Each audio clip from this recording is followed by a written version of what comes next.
우리 지역의 다양한 이슈들을 점검해보는 오늘의 이슈 시간입니다. 충남도가 어제부터 오는 10월 15일까지 여름철 자연재난 대책기간을 설정해 총력 대응체제에 돌입합니다.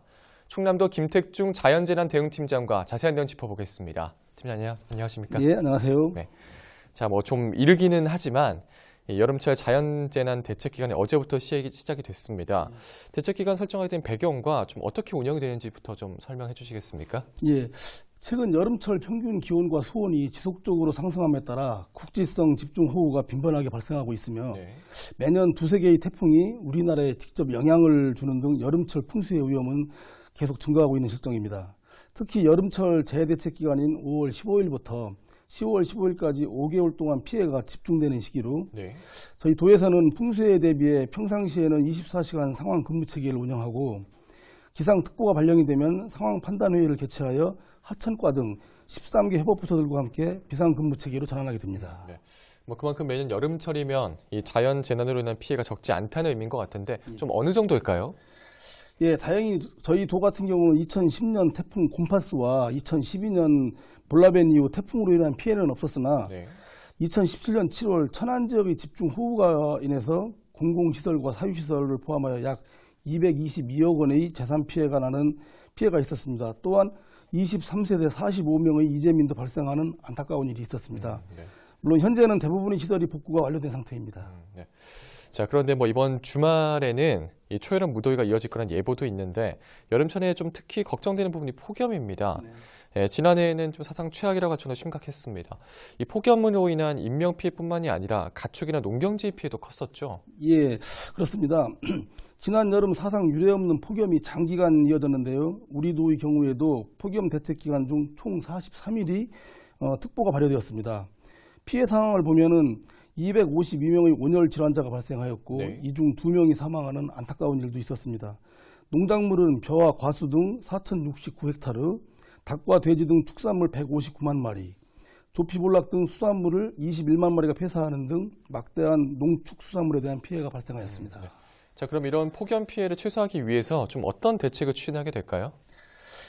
도에서는 5월 20일부터 9월 30일까지를 폭염 대책 기간으로 설정하고 지속적인 폭염이 예상될 경우 충청남도 폭염 대책 본부를 운영하게 됩니다.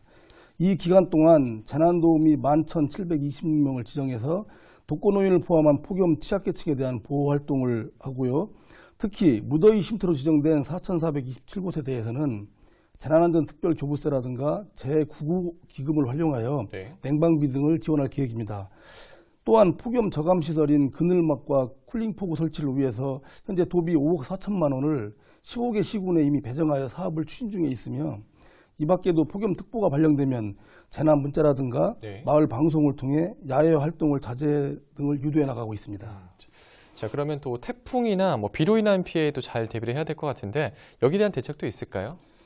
예, 저희 도에서는 여러 가지 대책을 강구하고 있는데요. 우선 인명피해 우려 지역과 재난 취약 지역에 대한 전수조사를 실시하여 이 중 306곳에 대해 재난 취약지로 지정 관리하고 있습니다.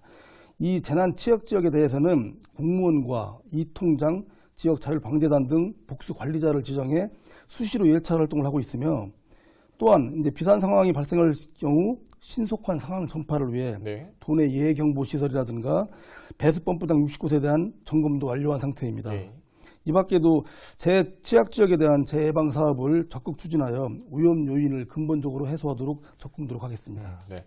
또 사실 강수 패턴이 좀 과거와 많이 달라져서 대응이 쉽지 않다는 부분도 문제입니다. 그러면 각 가정이나 사업장 또 농업 현장에서 좀 어떻게 대비를 해야 할까요?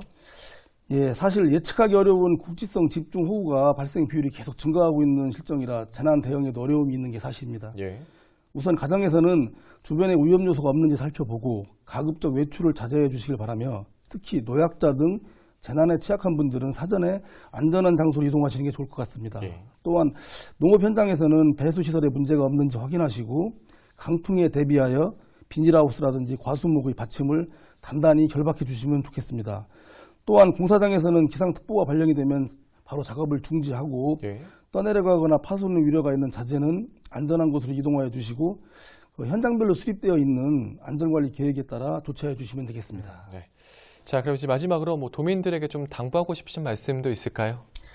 예, 여름철 자연재난 대책 기간 동안 저희 도와 시군이 협력하여 도민 안전 및 피해 최소화를 위해 최선을 다하겠습니다만 태풍이나 집중호우 등 재난은 피할 수 없지만 미리 대비하면 피해는 줄일 수 있습니다. 네. 도민들께서도 나와 가족의 안전을 위해 기상특보 시에는 재난방송을 꼭 청취해 주시고 국민행동 요령에 따라 행동해 주시길 부탁드립니다. 저희 도에서도 올해는 풍수해로 인한 피해가 단 한 건도 발생되지 않도록 재난 대비에 최선을 다하겠습니다. 예, 알겠습니다. 자, 오늘 말씀 여기까지 듣도록 하겠습니다. 고맙습니다. 예, 고맙습니다. 네, 지금까지 충남도 김택중 자연재난대응팀장과 이야기를 나눠봤습니다.